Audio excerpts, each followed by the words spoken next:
Hi, I'm Emily. Native oysters, also known as Ostrea Edulis, are a coastal treasure. Join me as we explore the fascinating world of these remarkable species, discovering their ecological importance, cultural significance, and the challenges they and we face regarding their survival, protection, and restoration. Native oysters are bivalves with one rounded shell that attaches to the bottom and a flat top one like a lid. The shells are rough and irregular, often displaying a variety of colours, including shades of grey, brown, yellow, or with iridescent blues in between. They can be distinguished from their invasive counterpart, the Pacific oyster, as they have much rounder, circular, smoother shells than the wavy shapes of the Pacific.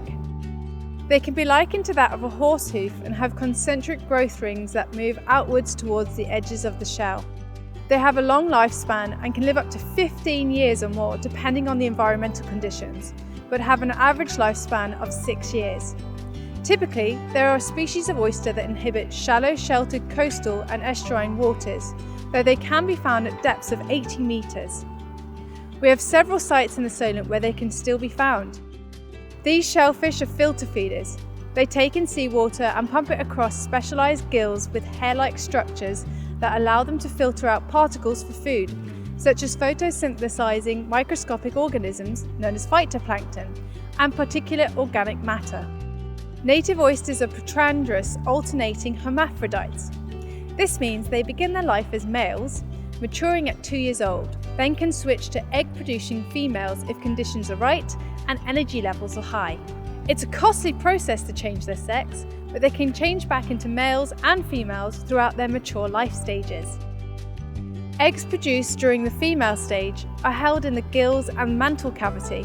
To fertilise the eggs, sperm needs to be drawn in by the inhalant water flow used for feeding and respiration. This is why native oysters need dense populations close together to successfully breed, and fragmented population at low densities are a barrier to the species' return. The fertilised eggs are brooded for 7 to 10 days, at which point they are released. This is called larviparous or incubatory development. Native oysters have historical and cultural value to the coastal communities. These bivalves have been cherished for their culinary delights and enjoyed by people around the world for centuries. They have become iconic ingredients in traditional recipes, representing a connection to local heritage and a symbol of coastal identity. Moreover, the cultivation and harvesting of oysters have created livelihoods and cultural practices deeply rooted in coastal communities that can be linked back as far as the Romans, who used to export them to Italy. But native oysters are more than just delicious delicacies you may know them for. They are ecosystem engineers and provide a range of benefits to the environment and people. By filtering volumes of water, oysters help improve water quality by removing pollutants and excess nutrients. In fact, a single oyster can filter up to 200 litres of water per day.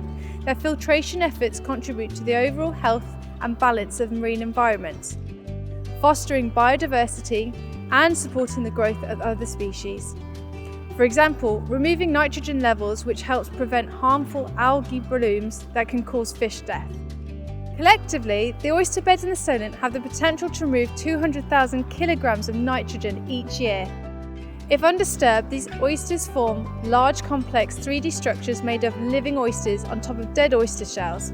These biogenic reefs are true havens for life, offering shelter from predators, breeding grounds, and feeding opportunities, supporting the abundance and diversity of the coastal ecosystems.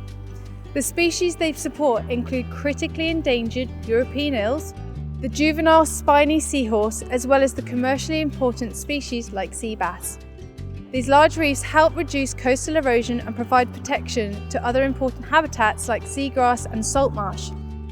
Oyster reefs act as natural breakwaters, reducing the impact of waves and currents on coastlines.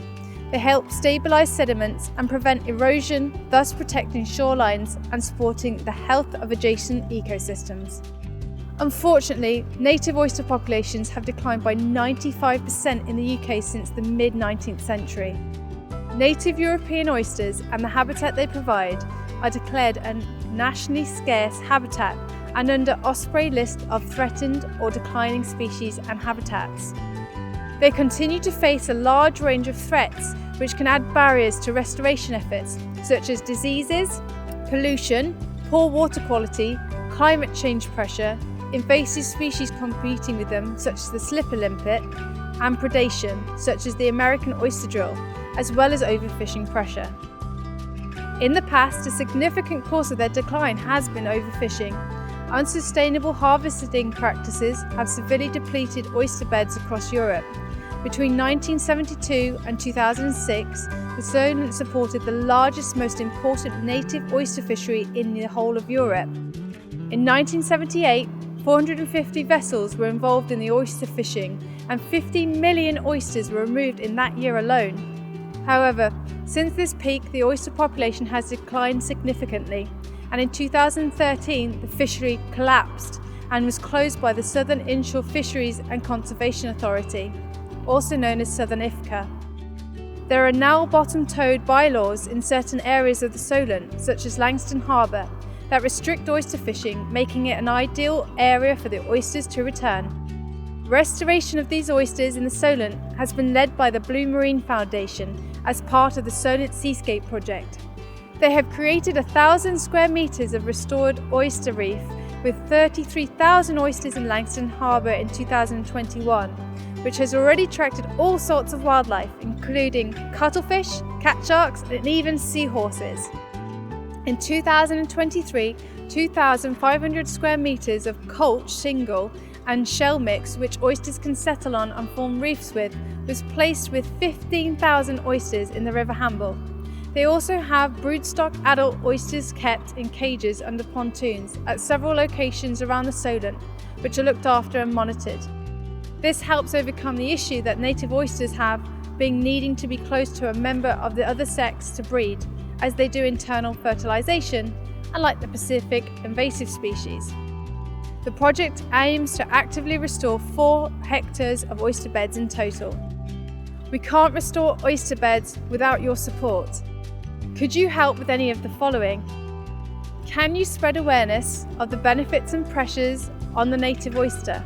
Can you talk to others about what you've learnt or post on social media?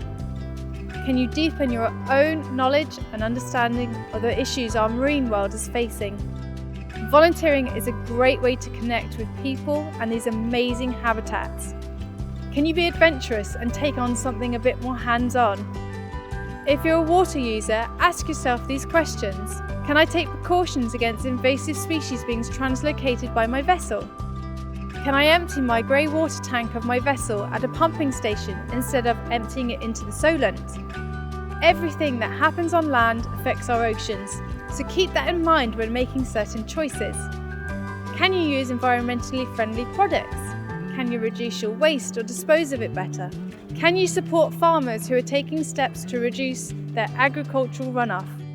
You've already taken the first step by watching this video. Thank you. What's your next step?